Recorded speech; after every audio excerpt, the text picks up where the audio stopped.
Demi uang, aku dipaksa layani pria hidung belang oleh suamiku. Assalamualaikum warahmatullahi wabarakatuh. Apa kabar teman semua?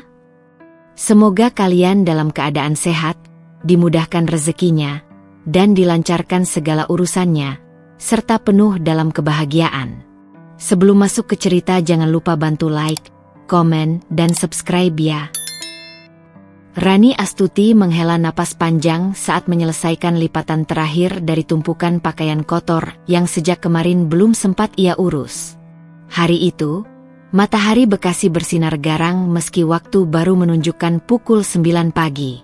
Dari jendela kecil rumah kontrakannya, sinar masuk malu-malu di antara teralis besi yang mulai berkarat. Rumah itu tak besar, hanya 2 kamar sempit, 1 ruang tengah, dan dapur kecil yang juga berfungsi sebagai ruang makan sekaligus ruang cuci. Tapi bagi Rani, rumah mungil itu adalah surga. Tempat ia dan Dimas, suaminya, menambatkan cinta dan janji akan bahagia bersama.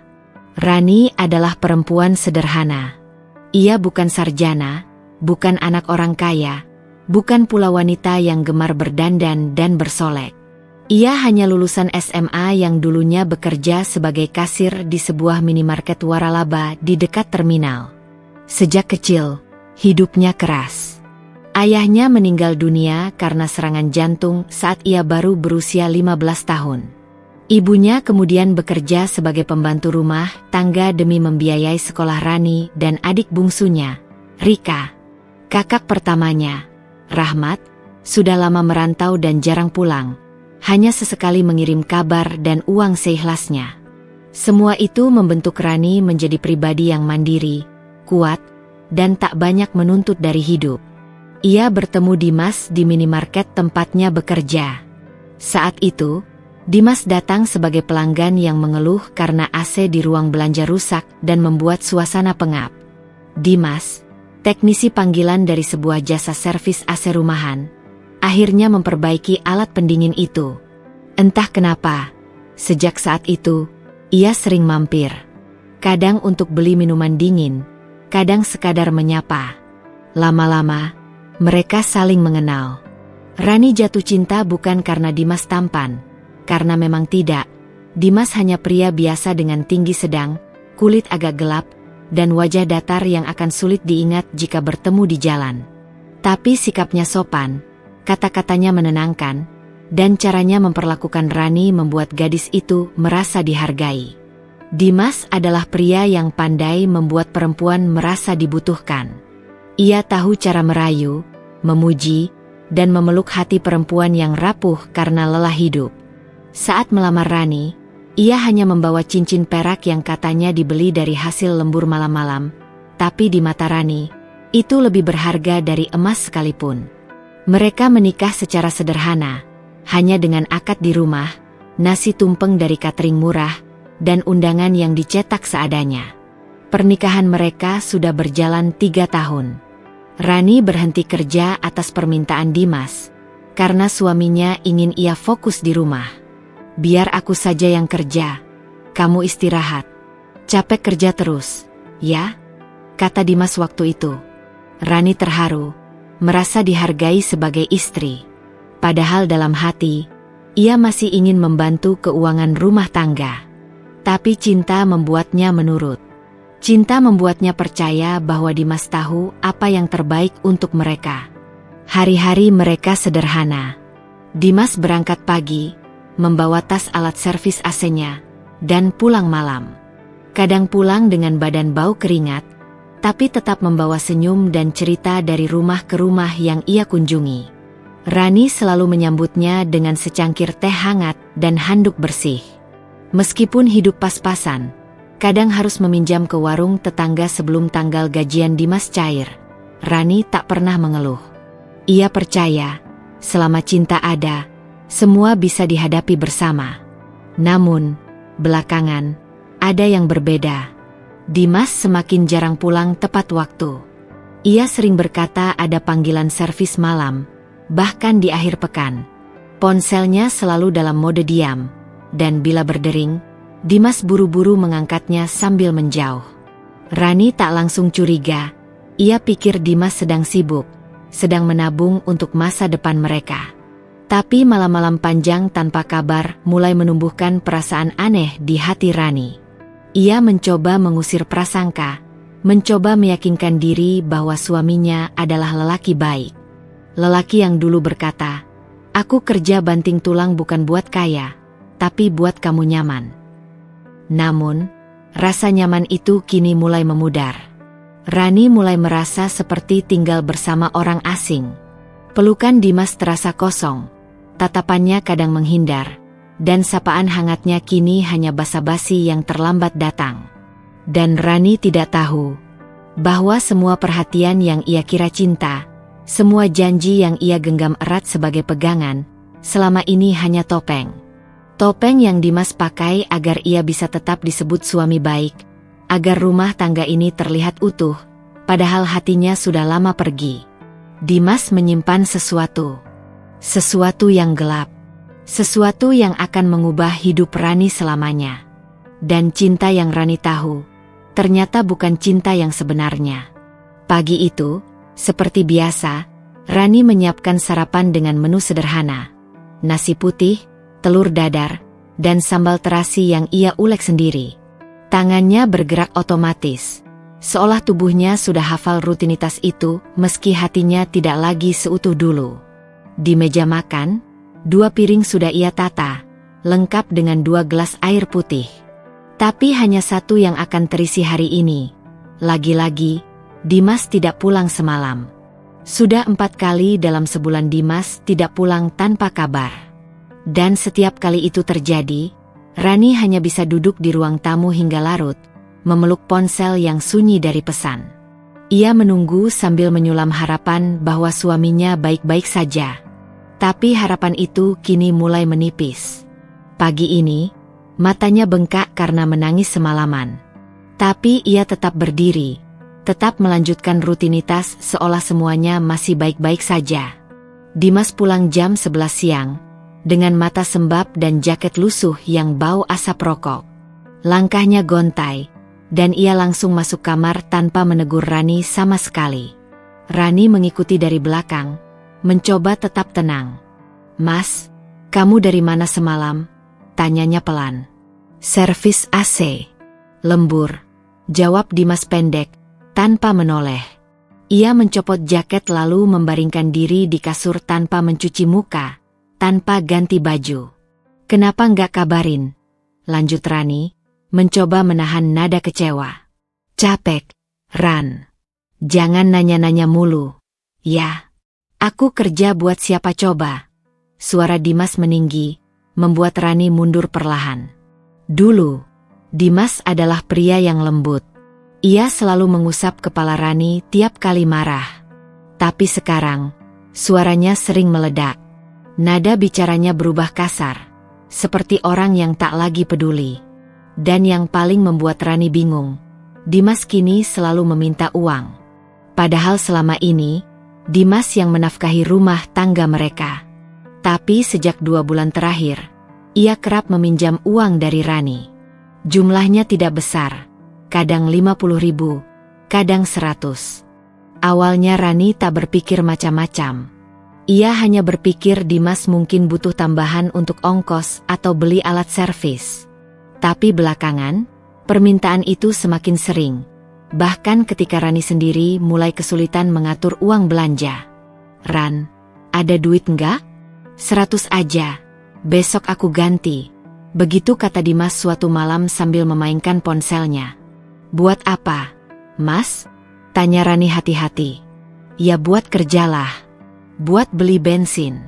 Kamu kok cerewet banget sih sekarang?" Rani hanya mengangguk, lalu menyerahkan uang yang ia sisihkan dari sisa belanja minggu lalu. Tapi malam itu, ia tak bisa tidur. Perasaan aneh mulai menyelinap. Ia ingat, minggu lalu Dimas juga minta uang. Bahkan sebelumnya sempat ia temukan struk transfer dari dompet Dimas, jumlahnya 700.000. Rani tak pernah diberitahu untuk apa uang itu. Namun setiap kali kecurigaan muncul, Rani menepisnya. Ia selalu berkata dalam hati, Dimas mungkin sedang tertekan. Mungkin sedang banyak utang. Mungkin sedang diuji. Bukankah cinta adalah tentang percaya dan memberi ruang? Tapi cinta yang terlalu dalam seringkali membutakan. Membuat seseorang bertahan di tengah luka hanya karena takut kehilangan.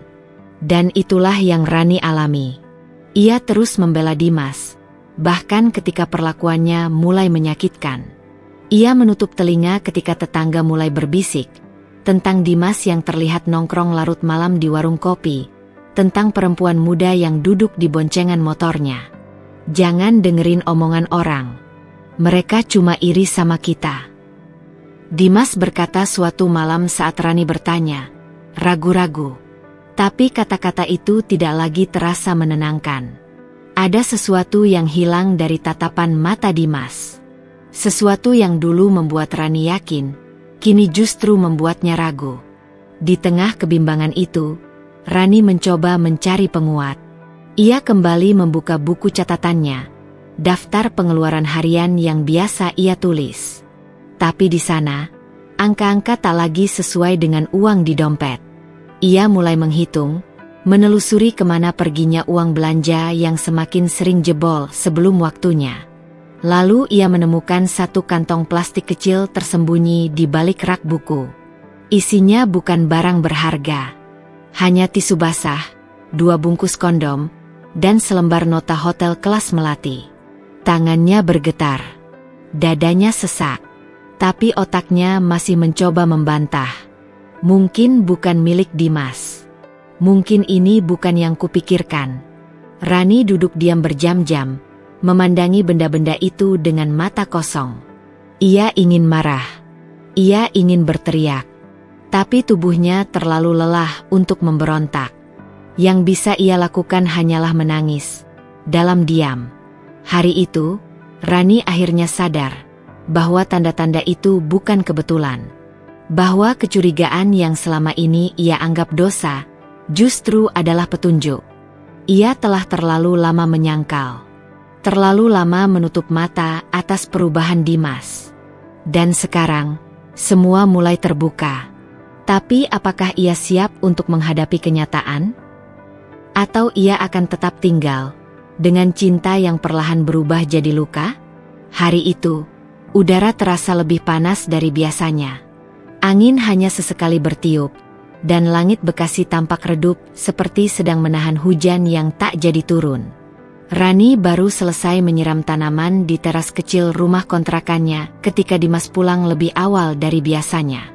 Biasanya, ia baru pulang selepas maghrib, tapi hari itu, jam masih menunjukkan pukul 5 sore. Ran, panggil Dimas dari depan pintu sambil melepas sepatunya. Rani menoleh, sedikit terkejut. Loh, tumben cepat, Mas. Dimas tidak menjawab langsung.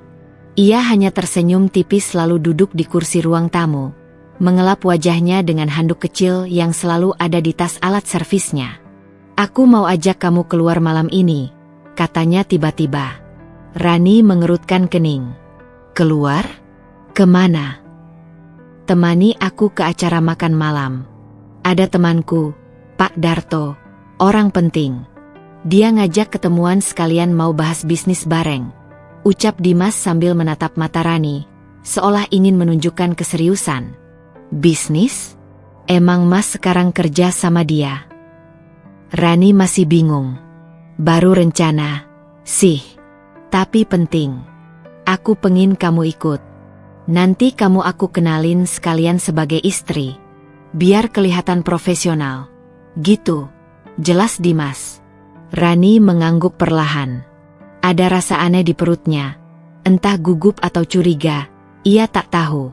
Tapi ini pertama kalinya Dimas mengajaknya ke acara formal.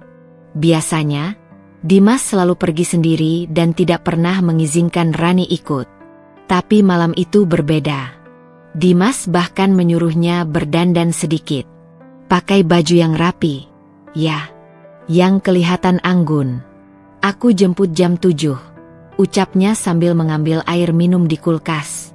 Rani memilih gamis coklat muda berbahan satin yang hanya ia pakai 2 kali sejak menikah.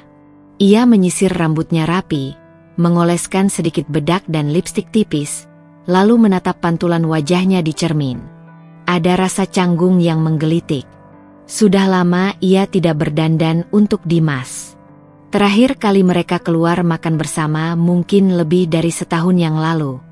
Jam 7:10, mereka sudah berada di atas motor, melaju ke arah Jakarta Timur. Dimas tak banyak bicara sepanjang perjalanan. Hanya sesekali melirik Rani melalui kaca spion, lalu kembali fokus pada jalanan. Mereka berhenti di depan sebuah restoran mewah dengan lampu terang dan pelayan berseragam. Tempat itu asing bagi Rani.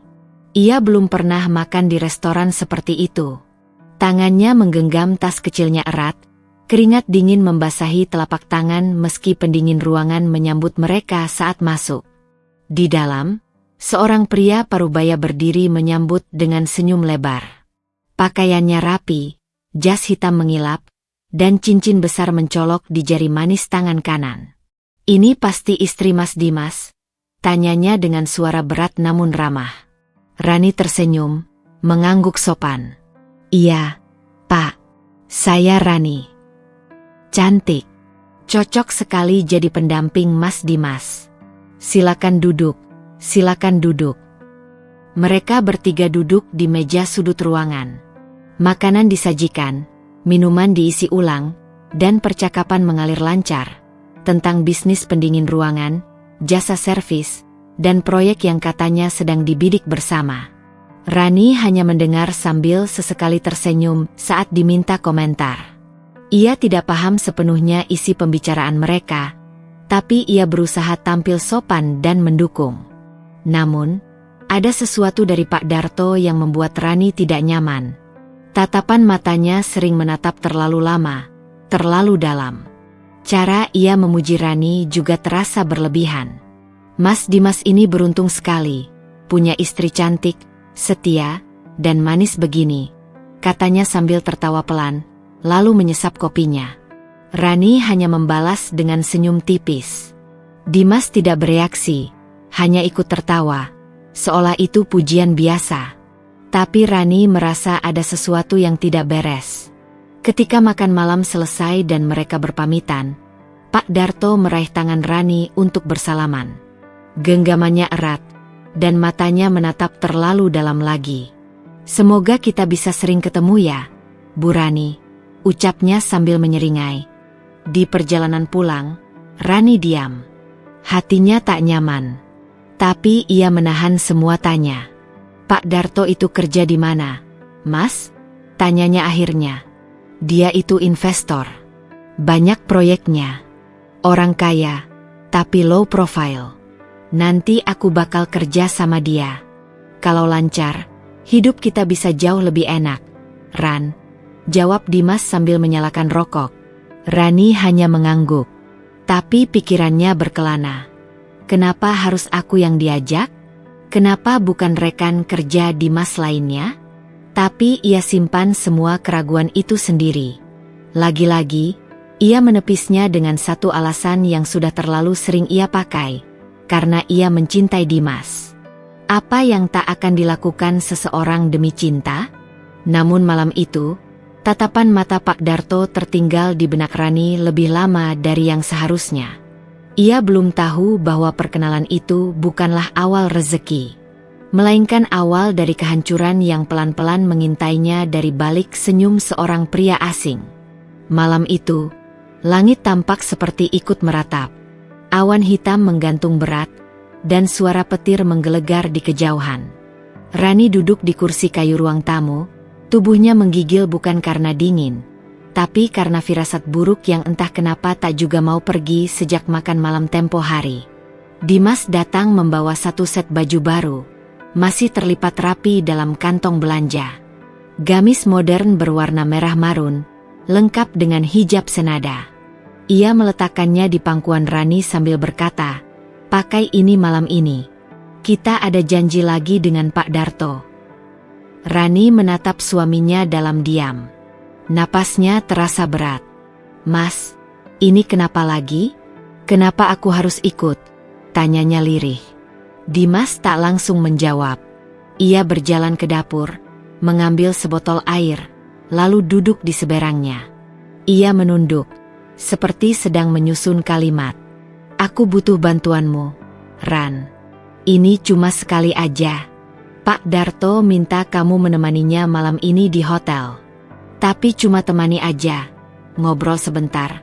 Pura-pura jadi pasangan bisnis. Udah aku atur semuanya. Jantung Rani nyaris berhenti berdetak. Ia tidak langsung paham. Tapi saat matanya menatap wajah Dimas yang tak sanggup menatap balik, semuanya terasa jelas. Temani? Maksud Mas? Suaranya bergetar. Dimas menghela napas panjang, lalu berkata, aku butuh uang. Kita butuh. Dia janji bantuin proyek aku, tapi dia mau ketemu kamu dulu. Malam ini aja. Cuma malam ini.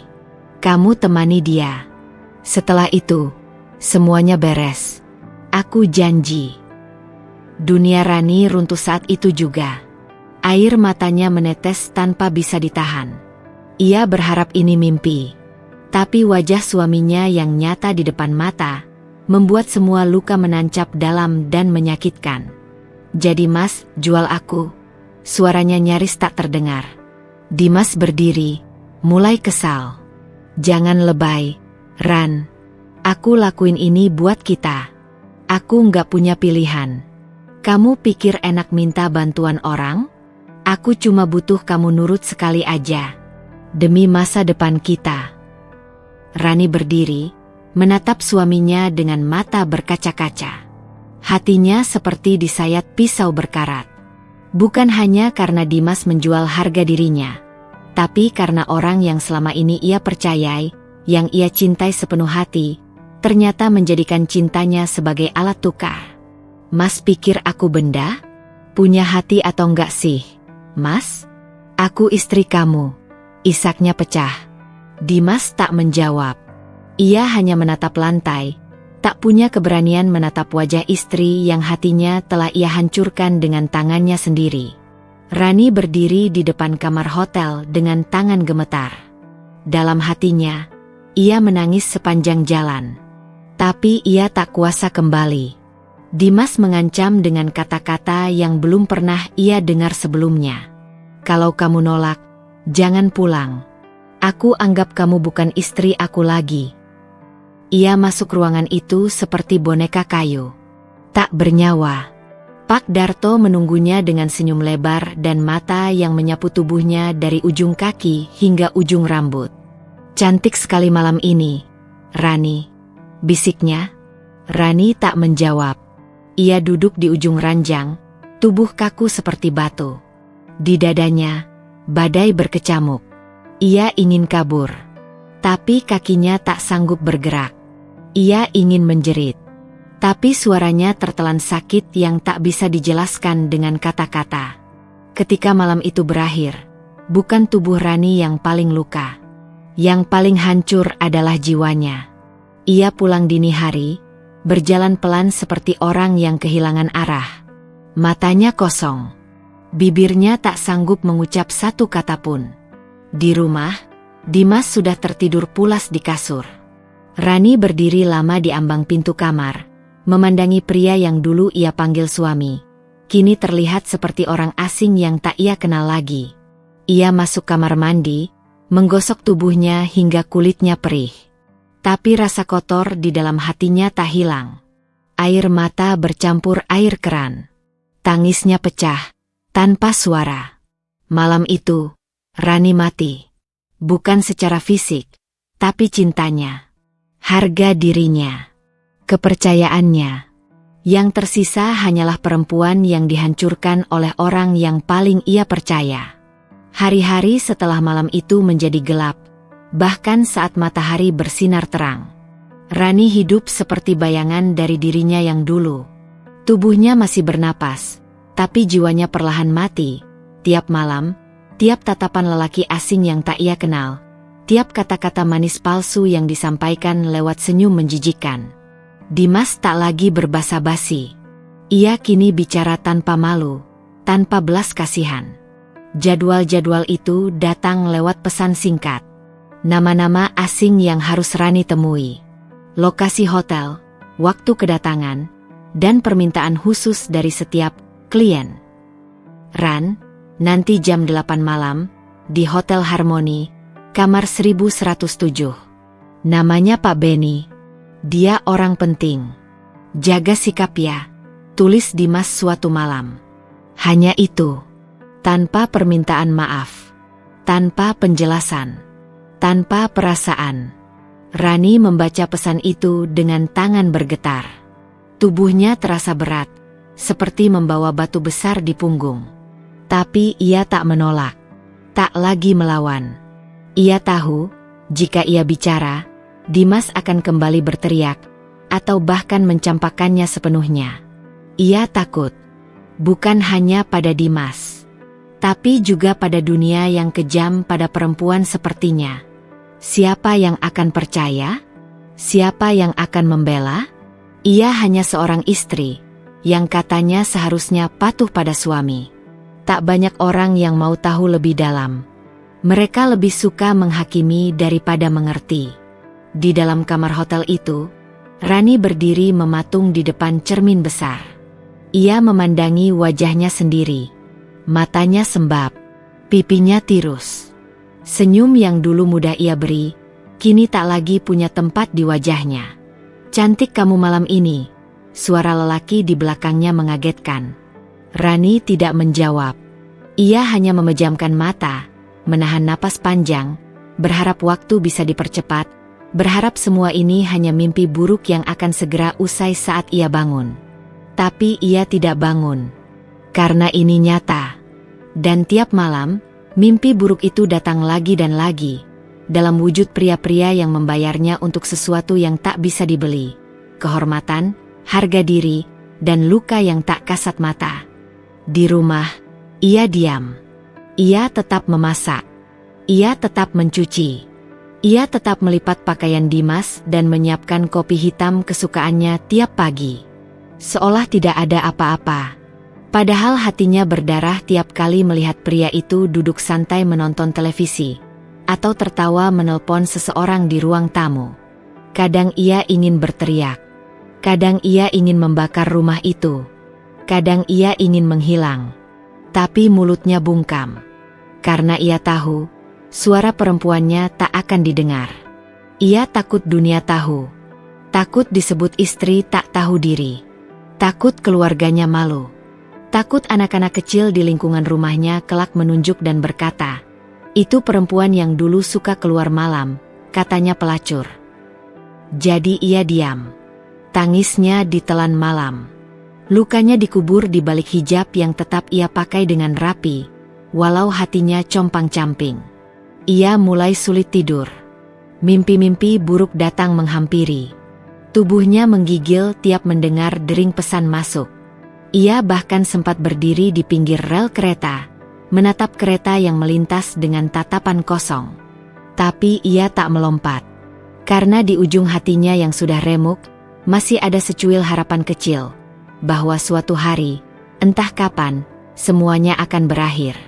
Entah bagaimana, ia bisa bebas. Bisa kembali menjadi dirinya yang dulu. Menjadi Rani yang sederhana, yang bahagia hanya dengan duduk bersama suami di beranda sambil menyeruput teh hangat. Tapi untuk saat ini, Rani hanya bisa menahan semua derita itu dalam diam. Menangis dalam bayang-bayang malam. Dan berdoa, meski suaranya hanya bergema di dalam dada, agar Tuhan tak tutup mata pada perempuan seperti dirinya. Pagi itu, hujan turun pelan-pelan di luar jendela. Seolah langit ikut menumpahkan air mata yang sudah tak sanggup lagi ditahan. Rani duduk di meja makan, memandangi secangkir kopi yang tak disentuh. Aroma kopi hitam pekat itu biasanya membuatnya tenang, tapi pagi ini, ia hanya merasa mual. Dimas sudah berangkat sejak fajar. Katanya ada urusan mendesak dengan rekan bisnis barunya. Tak lupa ia tinggalkan sebuah amplop di meja, berisi lembaran rupiah yang semestinya jadi tanda cinta dan tanggung jawab seorang suami. Tapi bagi Rani, itu hanya sisa dari kehormatannya yang dicabik-cabik. Saat membersihkan kamar, ponsel Dimas tertinggal di atas kasur. Tak terkunci. Rani tak pernah punya niat membuka. Tapi pagi itu, ada dorongan aneh yang membuat tangannya bergerak sendiri. Ia buka galeri. Dan di sanalah, dunia yang sudah remuk, kini hancur berkeping-keping. Puluhan foto. Dimas tersenyum, tertawa, memeluk erat seorang perempuan muda berambut panjang. Mereka makan malam romantis, liburan ke pantai. Bahkan ada satu foto saat Dimas memakaikan gelang emas ke pergelangan tangan perempuan itu dengan tatapan penuh cinta. Tatapan yang tak pernah lagi ia lihat ditujukan padanya. Rani menahan napas. Tangannya gemetar saat membuka folder lain yang tersembunyi di dalam album tersembunyi bernama Kita. Isinya jauh lebih menyakitkan. Bukti penginapan mewah, tiket konser, transferan rekening dengan nominal besar. Semua atas nama perempuan itu. Uang yang ia peroleh dari menjual luka, dari menahan rasa jijik setiap malam, dipakai oleh Dimas untuk memanjakan selingkuhannya. Rani terdiam lama. Ia duduk di lantai, bersandar keranjang, memeluk lutut sendiri. Air matanya jatuh perlahan, bukan karena hanya disakiti, tapi karena dikhianati oleh orang yang ia pertaruhkan seluruh hidupnya. Jadi, semua ini, demi dia. Bisiknya sendiri, suara yang tercekat oleh tangis. Ia teringat malam-malam saat Dimas memaksanya. Saat ia tak berani bicara. Saat tubuhnya dipakai sebagai alat untuk memenuhi kebutuhan lelaki yang kini tertawa bahagia di pelukan perempuan lain. Tiba-tiba semuanya menjadi jelas. Bukan karena kesulitan ekonomi. Bukan karena darurat kebutuhan. Tapi karena nafsu, ego, ketamakan. Dimas menjual istrinya bukan untuk bertahan hidup, tapi untuk hidup lebih mewah bersama wanita yang bukan siapa-siapa. Dan Rani, hanya alat. Ia berjalan pelan ke dapur, memutar keran air, membasuh wajahnya berulang kali. Tapi air itu tak bisa membersihkan rasa hina yang kini menutupi seluruh dirinya. Rani memandangi wajahnya di cermin dapur. "Kamu ini siapa sekarang, Ran?" Tanyanya pada bayangan sendiri. Tak ada jawab. Hanya mata sayu, bibir pecah, dan wajah perempuan yang hampir tak ia kenali lagi. Hatinya bukan hanya terluka, ia nyaris tidak punya hati lagi. Dimas telah merobek seluruh lapisan cintanya. Dan kini, yang tersisa hanya luka yang terbungkus kulit. Malam harinya, Dimas pulang dengan wajah lelah, atau pura-pura lelah. Ia melempar jaket ke sofa, dan langsung duduk di meja makan. Ada makan malam. Rani hanya memandangi pria itu dengan pandangan kosong. "Mas," katanya pelan, "kamu bahagia, ya?" Dimas mengangkat alis, bingung. Bahagia sama dia. Yang di hotel, yang di pantai, yang kamu beliin kalung emas. Wajah Dimas langsung berubah. Mulutnya membuka, menutup, tapi tak ada kata yang keluar. "Aku lihat semua foto kalian." Suara Rani datar. "Dan tahu nggak? Ternyata yang paling menyakitkan itu bukan saat kamu jual aku ke laki-laki lain. Tapi saat tahu uang dari penjualan itu, kamu pakai buat manjain perempuan lain." Dimas bangkit dari kursi. "Ran, aku bisa jelasin." Rani mengangkat tangan. "Nggak usah. Aku cuma pengen tahu satu hal. Waktu kamu pertama kali bilang sayang ke aku, itu beneran, atau cuma bagian dari rencana?" Hening. Tak ada jawaban. Dan hening itu, sudah cukup menjadi jawabannya. Rani masuk kamar. Ia kunci pintu dari dalam. Dan untuk pertama kalinya, ia menangis bukan karena kelemahan, tapi karena keberanian yang mulai tumbuh perlahan di dalam hatinya. Keberanian untuk tidak lagi diam. Keberanian untuk hidup, meski harus meninggalkan orang yang dulu ia cintai. Hari itu, rumah terasa seperti medan perang yang menunggu ledakan. Udara panas, bukan karena cuaca, tapi karena amarah dan luka yang menggumpal tanpa suara. Rani menyiapkan sarapan seperti biasa. Telur dadar, nasi hangat, sambal terasi kesukaan Dimas. Tapi kali ini, bukan karena cinta. Hanya karena rutinitas yang selama ini mengekangnya, kebiasaan yang lama-lama terasa seperti rantai besi di kakinya. Dimas keluar kamar dengan handuk di pundak, tubuhnya masih berembun. Ia duduk, mengambil sendok, dan mulai makan tanpa sepatah kata pun. Seolah semalam tak ada yang terjadi. Rani berdiri di seberang meja, menatapnya lama. Hatinya berdebar, bukan karena cinta, tapi karena ketakutan dan kemarahan. Aku mau tanya sesuatu. Suaranya pelan, tapi tegas. Dimas mendongak, mulutnya masih mengunyah. Apa lagi? Niat kamu nikah sama aku dulu, karena cinta, atau karena kamu udah punya rencana jahat dari awal? Rani menatap tajam, meski suaranya bergetar. Dimas mendengus. Ia letakkan sendoknya dengan kasar. Mulai lagi kamu? Mau main drama? Ya. Aku serius. Rani melangkah mendekat. Jawab aku, Mas. Selama ini aku jadi istrimu, ngikut semua maumu, bahkan saat kamu minta aku lakuin hal paling menjijikkan sekalipun. Tapi kamu malah tidur sama perempuan lain? Pakai uang hasil aku dijual pula. Pelak. Suara tamparan itu memecah keheningan. Rani terhuyung. Pipinya panas, telinganya berdenging. Tapi matanya tetap menatap pria di depannya. Bukan dengan takut, tapi dengan luka yang akhirnya meluap. Kamu mau ngebuka aib kita kemana-mana? Mau bikin malu? Hah? Dimas membentak. Suaranya keras, matanya liar. Rani tak menjawab. Air mata menetes satu persatu, tapi tubuhnya tegak. Kamu pikir kamu siapa? Cuma perempuan kampung yang beruntung aku nikahin. Kalau bukan karena aku, kamu masih kerja di toko kelontong, ngitung beras. Dimas menuding. Rani diam. Tapi di dalam dadanya, semua luka selama ini meledak seperti bom waktu.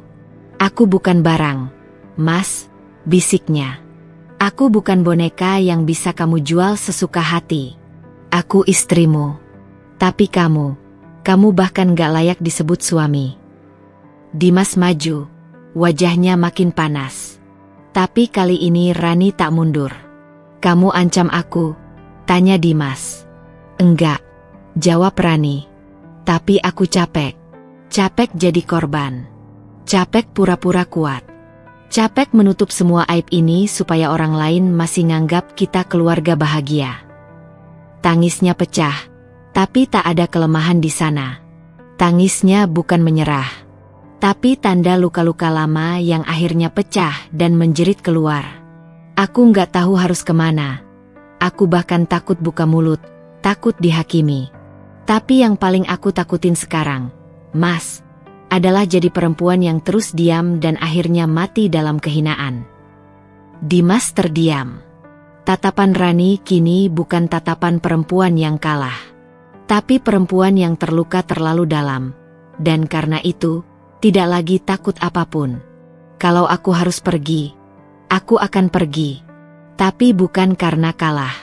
Tapi karena aku akhirnya sadar, hidup ini terlalu berharga untuk aku habiskan dengan orang yang tega menjualku. Rani melangkah ke kamar, mengunci diri.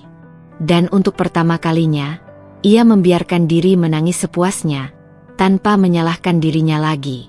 Semua luka yang selama ini ia bungkam, pecah. Dan dari retakan itu, perlahan, tumbuh kekuatan baru. Ia tahu, jalannya tidak mudah.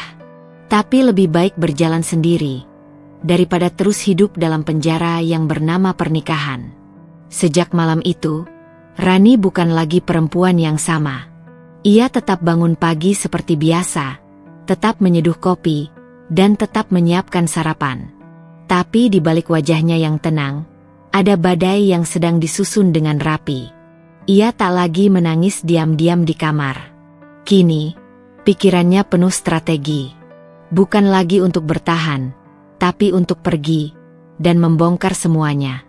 Rani tahu, ia tak bisa kabur begitu saja. Dimas licik, manipulatif, dan selalu mengawasinya secara halus. Tapi Tuhan mempertemukannya dengan seseorang yang menjadi harapan baru, Bu Yani, seorang pelanggan langganan toko online kecil Rani yang suka beli kerajinan tangan dari bahan daur ulang. Mereka awalnya hanya berkomunikasi lewat WhatsApp, tapi Bu Yani mulai curiga karena beberapa kali pesanan datang terlambat dan Rani sering terdengar seperti sedang menyembunyikan sesuatu. "Rani, maaf ya kalau aku lancang," tulis Bu Yani suatu malam. "Tapi kamu nggak kelihatan bahagia. Kalau kamu butuh bantuan, aku ada." Awalnya Rani tak menjawab. Tapi malam itu, saat Dimas tidur pulas setelah pulang dari urusan bisnisnya, Rani memberanikan diri membalas. "Saya cuma capek, Bu. Tapi nggak tahu harus cerita ke siapa. Saya kaya hidup tapi nggak punya kendali atas hidup saya sendiri." Pesan itu jadi awal dari segalanya. Dalam beberapa minggu ke depan, komunikasi mereka makin intens. Rani akhirnya membuka sedikit demi sedikit luka yang ia simpan rapat. Ia tidak cerita semuanya, tapi cukup untuk membuat Bu Yani sadar bahwa hidup Rani berada dalam bahaya. "Aku punya teman di lembaga bantuan perempuan, Ran. Mereka bisa bantu. Tapi kamu harus kuat, ya? Dan sabar. Kita atur pelan-pelan." Dari situ, Rani mulai bergerak diam-diam. Ia membeli flash disk kecil, menyimpan semua rekaman suara, foto, dan tangkapan layar bukti kekerasan, pengkhianatan, dan transaksi mencurigakan milik Dimas. Ia juga mulai mencatat nama-nama pria yang pernah membeli dirinya, sebisa mungkin, meski kadang wajah-wajah mereka hanya kabur di ingatannya yang trauma. Semua file itu ia sembunyikan di dalam sebuah tempat makeup tua, di balik lapisan busa bedak padat yang sudah tak terpakai. Tak ada yang curiga. Dimas bahkan tak pernah menyentuh barang-barang pribadinya. Rani juga mulai menyisihkan uang dari penjualan kecilnya secara diam-diam, memasukkannya ke dalam amplop dan menyembunyikan di sela-sela kasur. Jumlahnya belum banyak, tapi cukup untuk tiket bus keluar kota. Suatu hari, Dimas sempat memergoki Rani melamun di ruang tamu sambil menggenggam ponselnya erat-erat. "Apa yang kamu lakuin?" tanyanya curiga. Rani tersenyum tipis, mengangkat ponsel. "Lihat foto kucing. Biar hati tenang." Dimas tertawa sinis dan berjalan pergi, tak menyadari bahwa di balik wajah tenang Rani, ada sebuah pelarian yang sedang dipersiapkan. Langkahnya tidak mudah. Rasa takut selalu menyelinap, terutama ketika malam tiba dan Dimas masuk kamar dengan wangi parfum mahal. Bukan wangi rumah, tapi wangi wanita lain. Tapi kini, Rani tak lagi menangis dalam hati. Ia menghitung hari, menyusun strategi. Karena ia tahu, waktu kaburnya sudah dekat. Dan ketika hari itu tiba, ia tak hanya akan pergi untuk menyelamatkan diri. Ia akan membawa semua bukti untuk menyeret Dimas pada hukuman yang pantas. Untuk menunjukkan pada dunia bahwa perempuan yang diam bukan berarti kalah.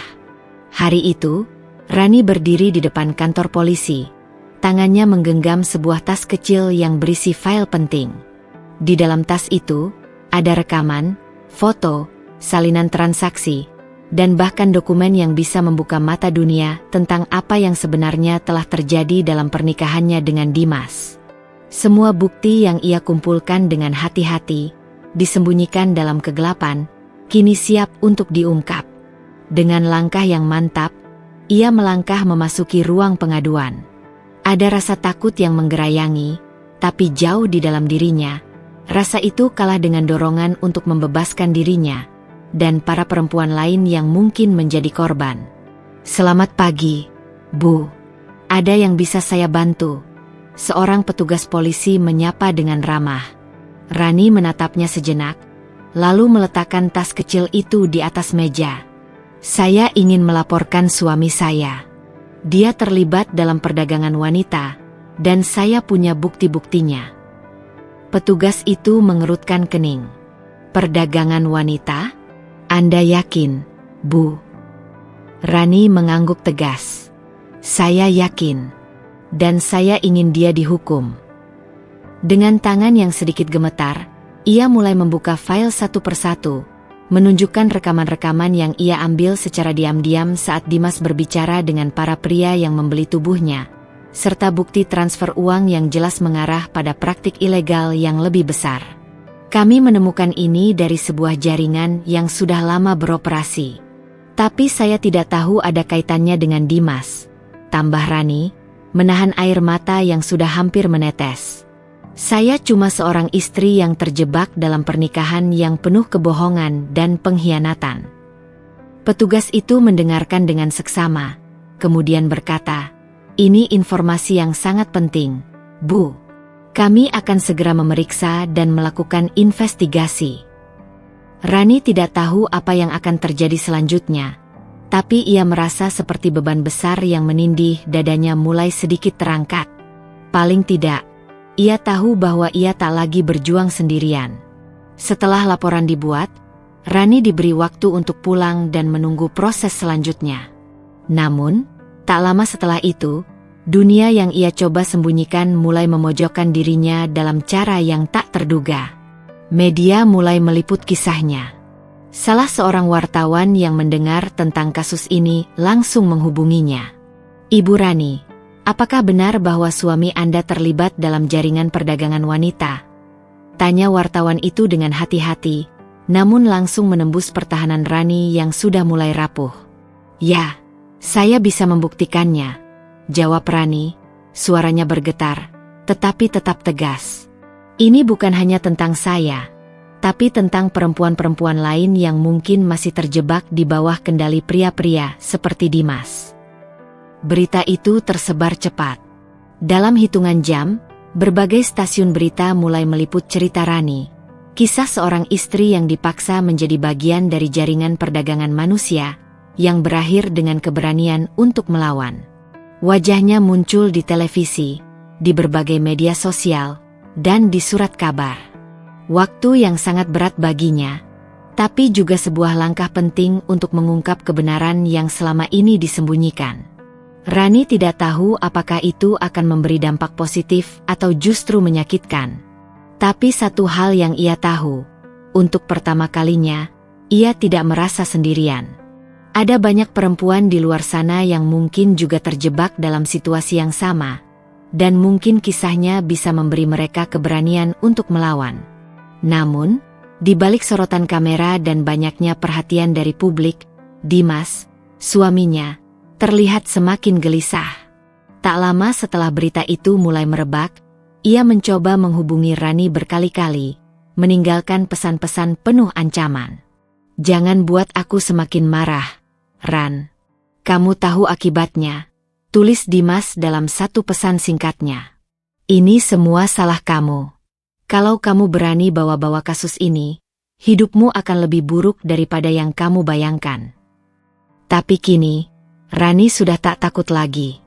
Ia sudah melewati terlalu banyak rasa takut dan pengkhianatan. Dan Dimas, meskipun tampak menakutkan, hanyalah pria yang tak lebih dari sekadar bayang-bayang dari ketakutan yang dulu menguasai hidupnya. Dalam beberapa minggu, penyelidikan polisi mulai berkembang. Jaringan yang melibatkan Dimas ternyata jauh lebih besar dari yang diperkirakan. Polisi menemukan keterlibatan beberapa orang penting yang selama ini tak terungkap. Kasus ini mencuat ke permukaan dan menarik perhatian publik yang sangat besar. Banyak media yang meliputnya, dan Rani mulai dikenal sebagai simbol keberanian, meskipun hatinya masih terluka. Namun, meski ia tahu jalan ke depan tidak akan mudah, dengan ancaman, tekanan, dan rasa malu yang masih mengikutinya, Rani merasa lebih kuat dari sebelumnya. Ia akhirnya menyadari bahwa kebenaran tidak hanya melegakan hati, tetapi juga menjadi kunci untuk membebaskan diri dari belenggu yang sudah terlalu lama mengikatnya. Semuanya bergerak begitu cepat. Setelah Dimas ditangkap, polisi mulai menggali lebih dalam mengenai jaringan perdagangan manusia yang melibatkan suaminya. Mereka tak hanya menelusuri setiap bukti yang Rani serahkan, tapi juga menghubungi sejumlah orang yang selama ini terlibat, termasuk Sinta, wanita yang selama ini menjadi selingkuhan Dimas. Rani merasa seolah-olah dunia berputar di sekelilingnya. Dari hari ke hari, kasus ini semakin terbuka lebar, dan banyak yang mulai terkejut mengetahui bahwa Sinta, wanita yang pernah mengaku sebagai teman bisnis Dimas, ternyata jauh lebih dalam terlibat dalam perbuatan keji itu daripada yang pernah ia duga. Dimas, yang semula terlihat begitu terluka dan marah ketika mengetahui Rani melaporkannya, kini berada dalam cengkraman hukum. Namun, bagi Rani, bukan hanya Dimas yang harus menerima konsekuensi. Sinta, yang selama ini memandangnya dengan sinis dan seolah-olah merasa lebih berkuasa, juga tak luput dari keadilan. Ketika polisi menggeledah rumah Sinta, mereka menemukan sejumlah barang bukti yang menunjukkan bahwa Sinta tidak hanya menjadi bagian dari skema keji yang dilakukan Dimas, tetapi juga ikut menikmati hasil dari perdagangan wanita yang dilakukan suaminya. Sinta juga tampaknya telah terlibat dalam pemerasan terhadap perempuan-perempuan yang terperangkap dalam jaringan itu. Polisi menemukan percakapan di ponsel Sinta yang mengungkapkan bagaimana ia dengan sengaja mengatur pertemuan dengan pelanggan-pelanggan Dimas dan mengambil sebagian uang yang diperoleh dari bisnis itu. Bahkan, Sinta sempat mengirimkan pesan kepada Dimas, memuji dan menghargai apa yang mereka lakukan bersama. Ini semua bisnis yang bagus, Dimas. Jangan khawatir, aku akan selalu mendukungmu, tulis Sinta dalam salah satu pesan. Namun, Rani tak merasa puas hanya melihat Sinta terjerat dalam jaringan ini. Di dalam dirinya, masih ada luka yang tak akan pernah bisa terhapus. Wanita itu, yang selama ini bersembunyi di balik peran selingkuhan, kini harus menghadapi kenyataan pahit yang selama ini ia coba hindari. Sinta, yang awalnya tampak begitu percaya diri, kini terlihat kaget dan bingung. Di ruang penyidikan, ia mulai berkeringat dingin saat mendengar bukti-bukti yang mengarah padanya. Polisi tak hanya menanyainya mengenai keterlibatannya dalam perdagangan wanita, tapi juga memintanya untuk mengungkap siapa saja yang terlibat dalam lingkaran gelap ini. Tolong bantu kami, Sinta. Ini akan lebih buruk bagi kamu jika kamu terus menutup-nutupi, kata salah satu polisi yang memimpin interogasi. Namun, Sinta tetap diam. Ia tahu jika ia mengungkapkan semuanya, maka hidupnya akan hancur. Tapi tak ada lagi jalan untuk mundur. Polisi terus menggali, dan akhirnya, Sinta mulai membuka mulut. Aku tahu apa yang Dimas lakukan. Akhirnya Sinta mengaku, suaranya pelan, namun cukup jelas. Aku memang ikut serta. Aku menikmati hasilnya. Tapi dia yang memulai semuanya. Aku hanya ikut bersama dia, karena dia memberi semuanya yang aku inginkan. Kekayaan, kenyamanan, dan perhatian. Jawaban Sinta hanya memperparah keadaan. Tidak hanya Dimas, tetapi seluruh sistem yang mereka bangun bersama kini terbongkar. Dan Rani, perempuan yang selama ini tersembunyi di balik bayang-bayang kehidupan suaminya, menjadi pusat perhatian. Di ruang sidang yang penuh dengan rasa tegang, Rani duduk dengan kepala tegak. Ia sudah tidak peduli lagi dengan pandangan orang lain. Di depannya, Dimas duduk dengan wajah penuh penyesalan yang terlambat, sementara Sinta berdiri di sebelahnya, tak bisa menghindari tatapan penuh amarah yang dilontarkan oleh banyak orang, termasuk Rani. Semua ini terjadi karena keputusanku, kata Rani dengan suara yang kuat, meski hatinya masih terluka. Aku dulu terlalu bodoh untuk melihat kebenaran. Tapi sekarang, semua ini akan berakhir. Aku tidak akan lagi diam, meski harus menghadapi dunia yang memandangku sebelah mata. Dimas menundukkan kepalanya. Sinta, yang semula penuh dengan rasa percaya diri, kini hanya bisa menatap kosong ke depan. Ia tahu hidupnya akan hancur, dan ia tak bisa mengubah itu lagi. Rani melihat semuanya dengan mata yang tak pernah lagi ragu. Kini, saatnya ia mendapatkan keadilan. Bukan hanya untuk dirinya, tetapi untuk semua perempuan yang pernah menjadi korban dalam permainan busuk ini. Di luar ruang sidang, para wartawan sudah menunggu dengan penuh rasa penasaran. Berita tentang Dimas dan Sinta sudah menyebar ke seluruh media, dan kisah Rani semakin menginspirasi banyak orang. Rani tahu ini belum selesai, tapi langkahnya untuk meraih keadilan sudah mulai terlihat jelas. Di depan kamera, Rani berdiri tegak. Wajahnya mungkin masih penuh luka, tapi matanya kini berbicara dengan keberanian yang tidak pernah ia miliki sebelumnya. Keberanian itu bukan tanpa rasa takut, katanya kepada wartawan yang menunggu dengan antusias. Keberanian adalah tentang melangkah meskipun kita tahu bahwa jalan yang kita pilih penuh dengan tantangan. Tapi saya akan terus berjalan. Rani meninggalkan ruang sidang dengan langkah yang mantap. Ia tahu, ini baru permulaan. Perjalanan panjang masih menantinya. Tapi kali ini, ia tidak lagi berjuang sendirian. Beberapa bulan setelah pengadilan, dunia yang pernah penuh dengan kebohongan dan pengkhianatan kini terasa jauh lebih jelas. Rani masih bisa merasakan luka di hatinya, seolah-olah dunia ini masih terlalu keras untuknya. Namun, setiap pagi, ia mulai menguatkan dirinya. Dalam keheningan pagi yang sunyi, Rani duduk sejenak di depan cermin, menatap dirinya yang kini tampak berbeda, bukan hanya dari luar, tetapi juga dari dalam.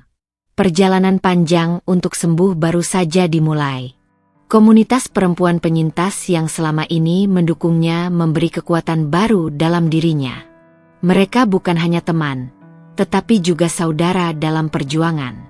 Dari mereka, Rani belajar banyak tentang keberanian, tentang hidup setelah trauma, dan yang lebih penting, tentang memaafkan diri sendiri. Rani, kita tahu kamu kuat. Kamu bisa bangkit dari ini, kata Nia, salah satu wanita yang juga pernah menjadi korban kekerasan dalam rumah tangga. Nia adalah sosok yang selalu menguatkan Rani sejak awal, bahkan saat ia merasa dunia seolah menolaknya. Rani mengangguk. Meski masih ada rasa takut yang kadang muncul, terutama saat ia merasa dunia menghakiminya, ia tahu bahwa ini adalah saatnya untuk bergerak maju. Aku ingin memulai sesuatu, Nia. Sesuatu yang bisa membuatku merasa hidup lagi, ujar Rani. Matanya yang dulu selalu kosong kini mulai menyala. Ia memutuskan untuk membuka usaha kecil-kecilan, sebuah kedai kue rumahan yang dijual secara online. Sebuah bisnis yang sederhana, tetapi memberinya ruang untuk menyalurkan kreativitas dan mengubah rasa sakit menjadi sesuatu yang lebih berarti. Dengan sedikit tabungan yang ia kumpulkan dari hasil bekerja di beberapa tempat, ditambah dengan bantuan modal dari komunitas, Rani mulai merintis langkah baru ini. Namun, membuka usaha bukanlah hal yang mudah, terlebih bagi seorang perempuan yang baru saja keluar dari bayang-bayang pernikahan yang menghancurkan. Ada rasa takut yang menyelimutinya, takut gagal, takut ditolak, takut orang-orang akan menilai dirinya sebagai sosok yang tak berharga. Tapi, berkat dukungan dari teman-teman di komunitas, ia mulai merasa bahwa setiap langkah yang ia ambil adalah langkah menuju kebebasan. Percaya pada dirimu, Rani, kata Nia suatu hari, ketika mereka tengah duduk bersama di ruang kecil kedai kue itu. Kamu punya kemampuan yang luar biasa, dan dunia butuh tahu siapa kamu yang sebenarnya. Rani memandang kue-kue yang baru saja dipanggang. Mereka mungkin hanya sepotong kecil dalam hidupnya, tetapi bagi Rani, setiap adonan yang ia buat adalah simbol dari perjuangannya. Perjuangan untuk kembali berdiri, untuk memperbaiki dirinya, dan untuk menghidupi dirinya dengan cara yang baru. Di hari pertama pembukaan kedai kue, Rani merasa gugup. Ia tidak tahu apa yang akan terjadi. Tapi ia memutuskan untuk membuka pintu kedainya dengan senyuman, meski hatinya berdebar. Pelanggan pertama yang datang adalah seorang ibu muda dengan 2 anak kecil, yang memesan beberapa kue untuk ulang tahun anaknya. Rani merasa terharu, melihat orang-orang mulai menghargai hasil kerjanya. Meski kecil, langkah pertama ini membawa banyak harapan. Bisnis kue itu tumbuh perlahan. Setiap hari, Rani menghabiskan waktu untuk membuat kue, menata produk, dan menjalin hubungan dengan pelanggan. Dia mulai merasakan kebanggaan baru dalam hidupnya, sesuatu yang tidak pernah ia rasakan ketika hidupnya hanya berputar di sekitar Dimas. Namun, rasa takut itu masih ada. Kadang-kadang, ketika ia melihat bayang-bayang masa lalu, ketakutan akan kegagalan kembali menggerayangi pikirannya. Ada saat-saat ketika ia merasa ingin menyerah. Tetapi, berkat dukungan dari teman-temannya, terutama Nia, Rani terus bertahan. "Jangan takut, Rani," kata Nia suatu hari, saat mereka duduk di kedai kecil itu, menikmati secangkir teh sambil berbicara tentang perjuangan mereka. "Kamu sudah melangkah jauh. Jangan biarkan ketakutanmu menghalangimu untuk maju." Hari demi hari, Rani mulai merasakan perubahan dalam dirinya. Ia belajar untuk memaafkan dirinya atas semua keputusan buruk yang pernah ia buat. Ia sadar bahwa masa lalunya bukanlah penentu siapa dirinya saat ini. Ia tidak lagi melihat dirinya sebagai korban. Rani adalah seorang perempuan yang kuat, yang memilih untuk hidup dengan cara yang lebih baik, meskipun jalan itu penuh dengan tantangan. Suatu sore, saat ia sedang menata beberapa kotak kue untuk dikirim, sebuah pesan masuk ke ponselnya. Itu dari seorang pria yang mengaku sebagai pelanggan tetapnya. "Kue-kue yang kamu buat selalu enak, Rani.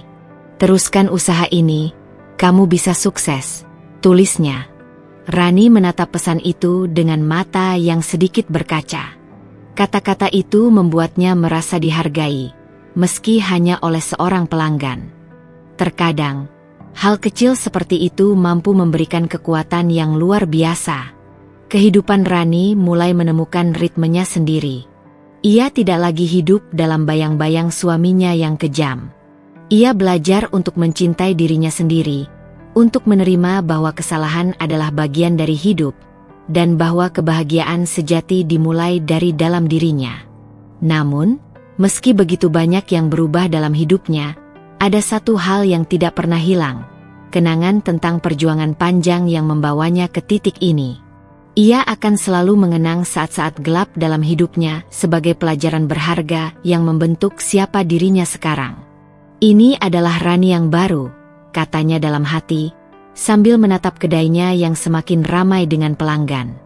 "Dan aku akan terus maju."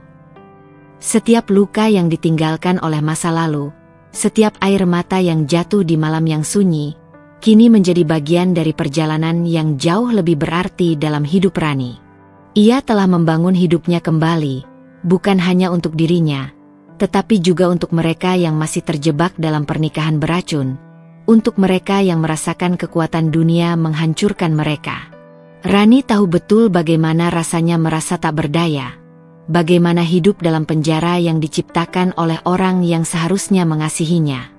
Namun kini, Rani telah berubah. Luka yang dulu membuatnya rapuh, kini menjadi sumber kekuatan yang tak tergoyahkan. Salah satu keputusan terbesar yang diambil Rani dalam proses penyembuhannya adalah menulis kisah hidupnya.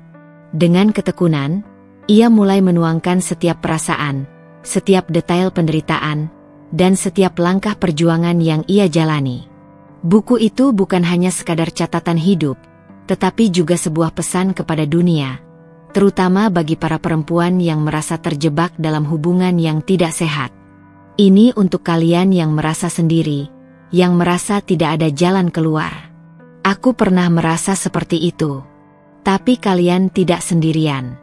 Kita semua bisa bangkit, tulis Rani dalam bukunya, yang ia beri judul, Luka yang Menguatkan. Buku itu terjual dengan cepat, menyentuh hati banyak perempuan yang menghadapi permasalahan serupa. Rani menerima banyak pesan dari para pembaca yang mengungkapkan bagaimana kisahnya memberi mereka harapan untuk berubah. Banyak yang menyatakan bahwa, berkat Rani, mereka akhirnya berani berbicara dan keluar dari hubungan yang beracun. Namun, Rani tidak berhenti di situ. Ia merasa bahwa kesaksian dan perjalanan hidupnya bisa menjadi lebih bermakna jika ia berbagi langsung dengan dunia. Suatu hari, ketika ia diundang untuk berbicara di sebuah seminar untuk perempuan, Rani merasa gugup. Ini adalah kali pertama ia berbicara di depan umum tentang pengalamannya. Di panggung yang cukup besar, Dengan ribuan pasang mata yang menatapnya, Rani menarik napas dalam-dalam dan memulai ceritanya. Saya adalah perempuan yang dulunya tak punya suara, katanya. Suaranya sedikit bergetar, namun tetap penuh tekad. Saya terjebak dalam pernikahan yang penuh pengkhianatan, dan saya pikir tidak ada jalan keluar. Tapi saya belajar, luka yang menguatkan tidak datang dari keberhasilan kita. Itu datang dari keberanian kita untuk menghadapi ketakutan dan bangkit kembali. Semakin Rani bercerita, semakin ia merasa dunia ini adalah tempat yang berbeda dari yang dulu ia kenal. Di hadapan audiens itu, ia merasa bahwa ia tidak hanya berbicara untuk dirinya sendiri, tetapi juga untuk setiap perempuan yang pernah merasakan ketidakadilan, untuk setiap jiwa yang telah lama terperangkap dalam perasaan tidak berharga. Jangan biarkan siapapun, termasuk dirimu sendiri, membuatmu merasa bahwa kamu tidak pantas bahagia. Lanjutnya dengan penuh keyakinan. Kita berhak mendapatkan cinta yang sejati, cinta yang menghormati, cinta yang membebaskan. Beberapa menit berlalu, dan Rani merasakan kehangatan dari sorakan dan tepuk tangan yang memenuhi ruangan. Tidak hanya tepuk tangan karena pidato yang baik, tetapi tepuk tangan yang penuh dengan rasa penghargaan dan pengakuan terhadap keberanian yang telah ia tunjukkan. Ia merasa dirinya telah menyentuh banyak jiwa, termasuk jiwanya sendiri yang lama terlupakan. Setelah seminar itu, Rani terus diminta untuk berbicara di berbagai acara. Ia menjadi pembicara publik, berbagi kisah hidupnya dan menginspirasi ribuan perempuan di luar sana yang merasa tak punya harapan. Setiap kali ia berdiri di depan mereka, ia merasa seperti bukan hanya dirinya yang sembuh, tetapi juga seluruh komunitas perempuan yang ikut bersamanya dalam perjalanan ini. Suatu malam, setelah acara seminar besar di kota, Rani duduk di tepi jendela kamarnya. Pandangannya jauh, menatap lampu-lampu kota yang berkelip. Ia teringat pada masa-masa gelap yang pernah ia lalui, pada perasaan tak berdaya dan penuh kebingungan. Ia teringat pada semua pengkhianatan yang harus ia tanggung, pada rasa sakit yang seolah tak berujung.